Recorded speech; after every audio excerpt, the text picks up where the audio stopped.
नमस्कार. मी research analyst Amit Pande तुमच्या सगळ्यांचं प्रॉफिट युनीच्या या यूट्यूब चॅनलमध्ये स्वागत करत आहे.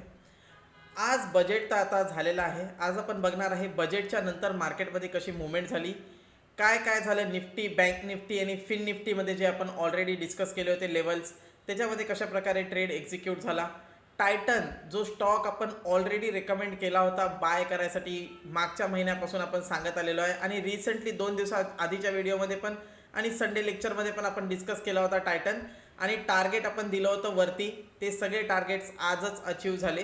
त्याच्याबद्दल आपण थोडंसं डिस्कशन करणार आहे. आणि अजून येस, मिडल क्लास जॉब करणाऱ्यांसाठी न्यू टॅक्स रिजिममध्ये टॅक्स वाढलेला आहे. त्याच्यानंतर long term capital gain tax वाढलेला आहे, STT वाढलेला आहे. याचा मार्केटवर काय इम्पॅक्ट होऊ शकतो, तुमच्या ट्रेडिंगवर किती चार्जेसचा बर्डन वाढणार आहे, हे आज आपण बघणार आहे. तर जर तुम्हाला आमची ही मेहनत आवडत असेल तर व्हिडिओला नक्की एक लाईक करा आणि चॅनलला सबस्क्राईब करून नोटिफिकेशन बेल ऑन करून घ्या, म्हणजे असेच इन्फॉर्मेटिव्ह व्हिडिओ ॲनालिसिस व्हिडिओ तुम्हाला नेहमी मिळत राहतील. तर लेट्स स्टार्ट विथ निफ्टी. तर निफ्टीमध्ये आपण जे ॲनालिसिस ऑलरेडी केलं होतं की 24,450च्या खाली गेल्याच्या नंतरच आपण सेल करणार आहे आणि आपलं टार्गेट जे आहे 24,350 राहील आणि 350 ब्रेक केल्याच्या नंतर 24,000चं आपलं टार्गेट राहणार आहे, हे आपण डिस्कस केलं होतं. तर मॉर्निंग सेशनमध्ये एकदा 24,450च्या खाली 425पर्यंत मार्केट आलं. इथून एक इमिडिएट रिव्हर्सल आलं, तर इथे आपला एक 50 पॉईंटचा स्टॉप लॉस ट्रिगर झाला फर्स्ट अटेम्प्ट जेव्हा मार्केट खाली आलं. बट नंतर सेकंड अटेम्प्टमध्ये जेव्हा मार्केटनी 24,450 ब्रेक केला, इमिडिएटली एक मुवमेंट झाला आणि हा मोमेंटम 24,100 24,080पर्यंत टच केला. तर यस, विदिन 15 मिनिटच आपल्याला 300-400 पॉईंटचा मोमेंटम खालच्या दिशेला बघायला मिळाला. तर एक खूप मोठा मोमेंट होता. त्याच्यानंतर सुद्धा इथे एक वीक बनली. या बॉडीच्या वर जेव्हा क्रॉस झालं, ही मुवमेंट खूप जणांनी कॅप्चर केली. खूप जणांचे मेसेजेस आले मला की सर 24,450 ब्रेक झाल्याच्यानंतर एक खूप इमिडिएट मोमेंटम झाला. निफ्टीमध्ये कोणी 70, 100, 150 पॉईंट बुक केला प्रॉफिट, बिकॉज इमिडिएटली हा रिव्हर्सल आला. तर खूप सारे जण थांबू शकले नाही, इथे खूप साऱ्या जणांनी बुक केला. बट त्याच्यानंतर सुद्धा इथून एक चांगला मार्केटमध्ये एक रिकव्हरी प्लॅन झाली. आता काय होऊ शकते निफ्टीमध्ये, तर यस, ते पण आपण डिस्कस करणार आहे. आता मार्केट ऑलरेडी 24,500च्या जवळपास येऊन क्लोज झालेलं आहे. हे मार्केटसाठी एक बुलिश साईन आहे. उद्या समजा मार्केट ओपन झालं 24,550च्या वर गेलं, तर आपल्याला लवकरच मार्केटमध्ये एक ऑल टाईम हाय 25,000पर्यंतचं मोमेंटम पण पुढच्या येणाऱ्या 1 ते 2 आठवड्यामध्ये 25,000 आपल्याला इझिली बघायला मिळू शकते, त्यात काहीच डाऊट नाही आहे. तर डिटेल डिस्कशन आपण नंतर करूया. Let see. आता मी जस्ट तुम्हाला सांगत आहे की उद्या समजा 24,600च्या वर क्लोज झाला, तर 25,000 विदिन 1 वीक तुम्हाला टार्गेट बघायला मिळेल निफ्टीमध्ये.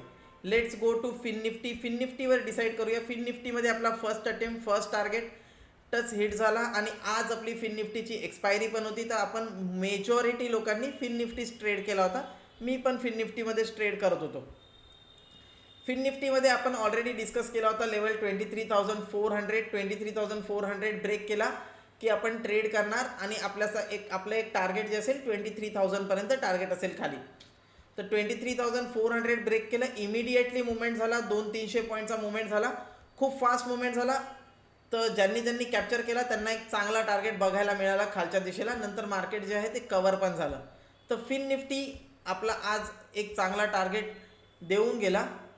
निफ्टीनी पण चांगला टार्गेट दिला आणि इव्हन बँक निफ्टीने सुद्धा जे लेवल्स ब्रेक केले त्याच्यानंतर एक चांगलं टार्गेट दिलं. आणि बँक निफ्टीमध्ये तर आपल्याला बॉलिंजर बँड सेटअपमध्ये एक रिव्हर्सल सुद्धा बघायला मिळाला 5 मिनिट कॅन्डलवर. इथे तुम्ही बघू शकता की ज्यांनी सेल साईडला ट्रेड नाही पकडू शकले त्यांच्यासाठी बँक निफ्टीनी एक बॉलिंजर बँड सेटअपमध्ये एक चांगला रिव्हर्सल ट्रेड पण दिला. तर त्याच्यासाठीच मी म्हणत असतो की प्लीज गो कंप्लीट करा कोर्सला. आपले सगळे सेटअप्स स्ट्रॅटेजीज सगळे काम करतात, लेवल्स काम करतात. फक्त जरूरत आहे ते कंप्लीट करण्याची कोर्स आणि त्याच्यानुसार तुम्हाला मार्केटमध्ये डिसिजन्स घेण्याची आणि ट्रेड करण्याची. तर नाऊ लेट सी इथून पुढे मार्केटमध्ये कसं मुवमेंट होऊ शकते. तर आत्तापर्यंत आपण ऑलरेडी डिस्कस केलं होतं की निफ्टी जे आहे आता नवीन ऑल टाईम हायकडे जाऊ शकते. फक्त आता उद्याच्या दिवशी आपल्याला बघायचं आहे. आज तर बजेट झालं, आज बजेट ॲनालिसिस येईल, सगळ्या गोष्टी होतील. त्याच्यानंतर काही पॉईंट्स जे आहे ते बजेटसाठी खराब आहे, मार्केटसाठी खराब आहे काही पॉईंट्स, आणि काही पॉईंट्स जे आहे ते त्याच्यावर आपण डिस्कशन करूया. तर ते फॅक्टर इन आहे का नाही, मार्केट खाली येईल वर जाईल हे उद्या कळेल. पहिली गोष्ट long term capital gain tax, LTCG tax.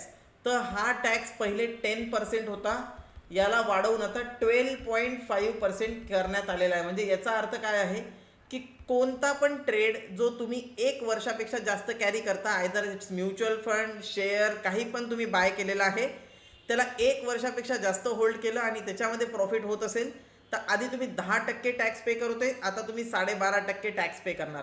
But याच्यात पण एक अजून गोष्ट आहे की 1.25 लाखपेक्षा कमी प्रॉफिट असेल तर तुम्हाला पे करायची गरज नाही आहे. तर 1.25 लाखपेक्षा कमी प्रॉफिट बुक केला तर पे करायची गरज नाही. 1.25 लाखपेक्षा जास्त प्रॉफिट बुक केला तर ते जास्तीचा जो प्रॉफिट आहे त्याच्यावर तुम्हाला पहिले 10% टॅक्स लागत होता, आता 12.5% टॅक्स लागणार आहे. तर ही एक गोष्ट तुम्हाला नोट डाऊन करून ठेवायची आहे. ही मार्केटसाठी एक खूप अतिशय जास्त निगेटिव्ह गोष्ट आहे. याचं रिझन मी सांगतो, कारण लॉंग टर्म इन्व्हेस्टर्सनी मार्केटचं काहीच बिघडवलं नव्हतं. लॉंग टर्म्स इन्व्हेस्टर जे होते ते ना मार्केटमध्ये स्पेक्युलेशन करत होते. मार्केटला जी भीती होती ती भीती होती की शॉर्ट टर्ममध्ये खूप सारे लोक मार्केटमध्ये आलेले आहे जे FNO ट्रेड करत आहे, खूप जास्त FNOमध्ये व्हॉल्यूम्स वाढलेले आहे, ही भीती होती मार्केटला. तर मार्केटनी FNOसाठी रिॲक्ट करायला पाहिजे होतं, FNOसाठी रेग्युलेशन्स आणायला पाहिजे होते, LTCG वाढवायचा काही पॉईंट नव्हता. दुसरी एक गोष्ट जी खूप खराब मार्केटसाठी आहे ती म्हणजे FNO आणि शॉर्ट टर्म ट्रेडिंग जे आहे याच्यावर टॅक्स जो आहे तो 20% करण्यात आलेला आहे. पहिले 15% टॅक्स होता शॉर्ट टर्म कॅपिटल गेन, म्हणजे जे ट्रेड तुम्ही 1 वर्षापेक्षा कमी ठेवता आणि सेम फायनान्शियल इयरमध्ये ज्याच्यामध्ये प्रॉफिट बुक करता त्या प्रॉफिटवर तुम्हाला 20% टॅक्स पे करावा लागेल. आधी तो 15% होता, आता 20% टॅक्स पे करावा लागेल. तर ही एक खूप विचित्र गोष्ट आहे जे मला समजत नाही की कशाला करत आहे. म्हणजे टॅक्स जे आहे ते ऑटोमॅटिकली वाढवणं चालू आहे. ऑलरेडी 7 प्रकारचे ब्रोकरेज आपण देत आहे. म्हणजे ब्रोकरला ब्रोकरेज द्या, त्याच्यानंतर STT द्या, एक्सचेंज टर्नओव्हर टॅक्स द्या, स्टॅम्प ड्युटी द्या, GST द्या, SGST CGST द्या. इतके सारे टॅक्स दिल्याच्या नंतर सुद्धा ट्रेडर जेव्हा प्रॉफिट करताय त्या प्रॉफिटमध्ये आता ॲडिशनल तुम्ही short term capital gain tax 20% करून टाकला. आणि अजून एक महत्त्वाची गोष्ट म्हणजे STT.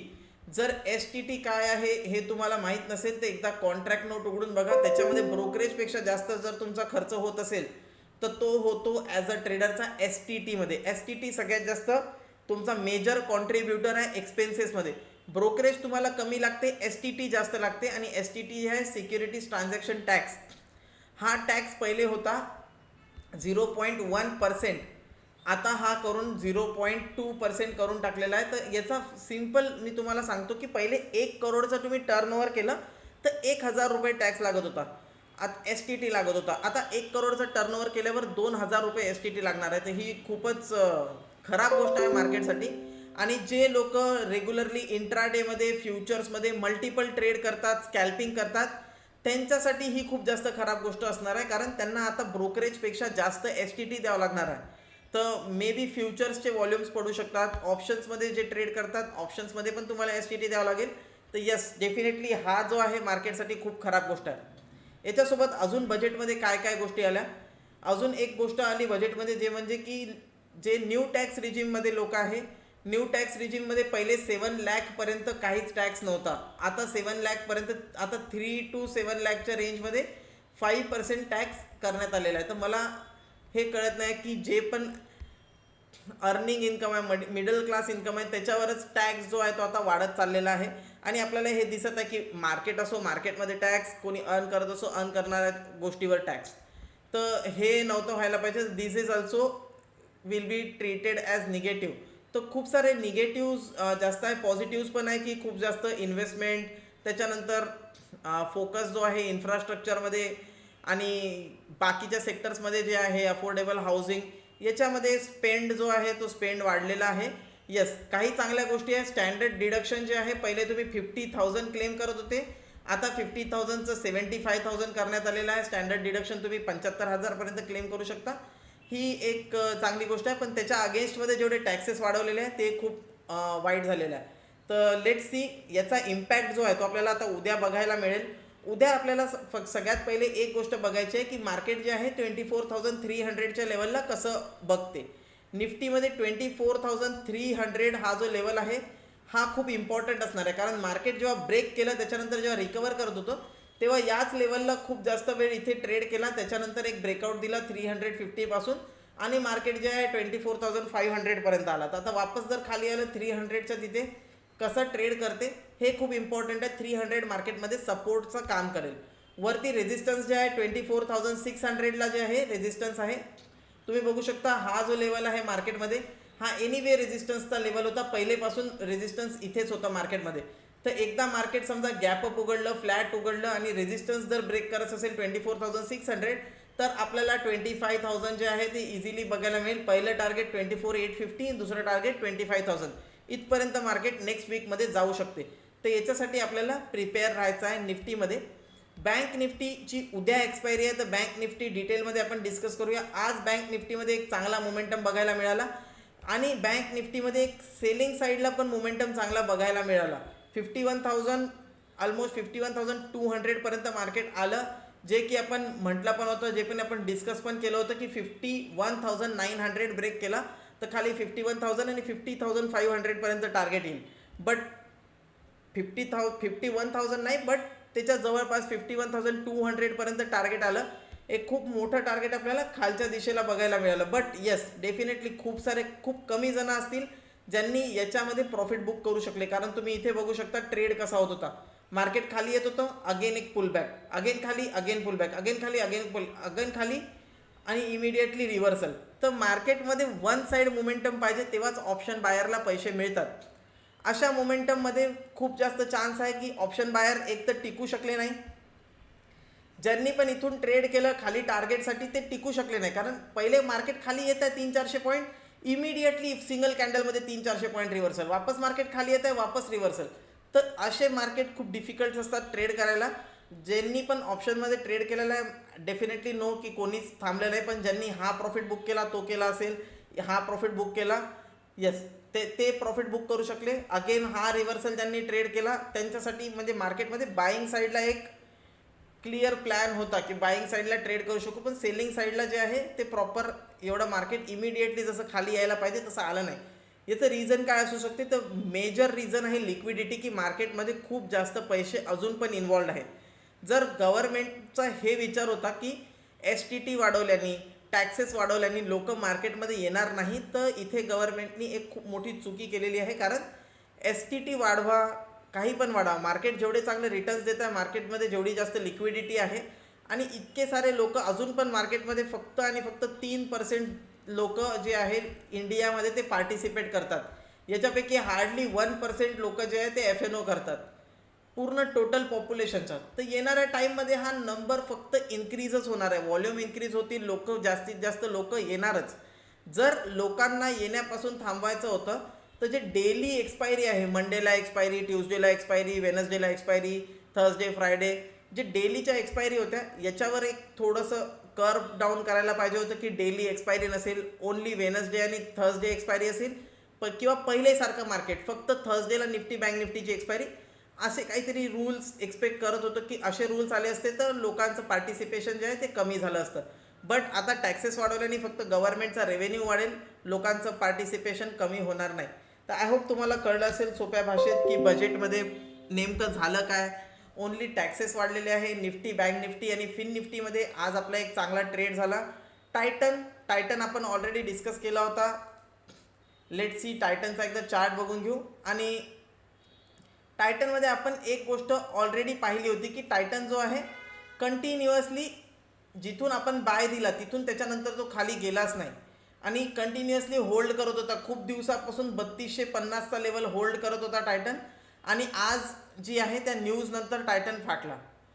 इमिडिएटली आपल्याला 3500 पर्यंतचे लेवल टायटनमध्ये बघायला मिळाले. मी अपडेट पण केलं होतं जेव्हा टायटन 3400 आला होता तेव्हा, की येस टायटनमध्ये आपलं जे टार्गेट आहे 3400चं ते रीच झालेलं आहे. तर तुम्ही बघू शकता आजची candle, this is the candle. जसं गव्हर्नमेंटचा अनाऊन्समेंट आलं त्याच्यानंतर हा जो मूव आहे हा मूव आला. आता इथून पुढे टायटनमध्ये अजून पण ज्यांनी होल्ड केलेला आहे त्यांना सांगतो की 3600 पर्यंतचं टार्गेट जे आहे मे बी तुम्हाला उद्या किंवा परवापर्यंतच बघायला मिळू शकते. हा जो मुवमेंट झालेला आहे जोपर्यंत याच्या 50% मुवमेंट फेड ऑफ होत नाही, 3350च्या खाली टायटन येत नाही, टायटन बुलिशच राहणार आहे आणि 3600 तुम्हाला उद्यापर्यंतच बघायला मिळू शकते. तर ज्यांनी पण होल्ड करून ठेवलेला आहे टायटन अजून पण, त्यांच्यासाठी हा एक व्ह्यू राहील. की तुम्हाला प्रॉफिट बुक करायचा आहे 3600च्या जवळपास तुम्ही प्रॉफिट बुक करू शकता. अजून पण जर ठेवला असेल तर होल्ड करून ठेवू शकता. आय होप तुम्हाला बाकीचे गोष्टी पण कळल्या असतील. Nifty, bank Nifty, fin Nifty याला आपण डिटेलमध्ये कव्हर केलेलं आहे. आता उद्या मार्केट झाल्याच्या नंतर आपण बघणार आहे की पुढे आता या बजेटचा असर कसा होऊ शकतो. जे एक निगेटिव्ह गोष्ट, जी एक भीती मार्केटला होती ती आता निघून गेलेली आहे. न्यूज आलेली आहे, मार्केट त्याच्यानंतर पण पडलं नाही. तर आता इथून मार्केट एक फ्रेश रॅली कंटिन्यू करेल आणि ऑल टाईम हाय आपल्याला लवकरच बघायला मिळेल. तर stay invested, no need to panic in market. भेटूया नेक्स्ट व्हिडिओमध्ये. तोपर्यंत मार्केट जर ॲनालिसिस आवडलं असेल तर यस डेफिनेटली लाईक करा, शेअर करा आणि कमेंट करा तुमचे व्ह्यूज की तुम्हाला काय वाटते, कोणता डिसिजन जो होता गव्हर्नमेंटचा तो चांगला होता. STT वाढवलं किंवा मग जे short term capital gain tax आणि long term capital gain tax वाढवलेला आहे, याच्याबद्दल तुमचे काय व्ह्यूज आहे हे कमेंटमध्ये नक्की मेन्शन करा. तोपर्यंत बाय बाय, भेटूया नेक्स्ट व्हिडिओमध्ये. See you.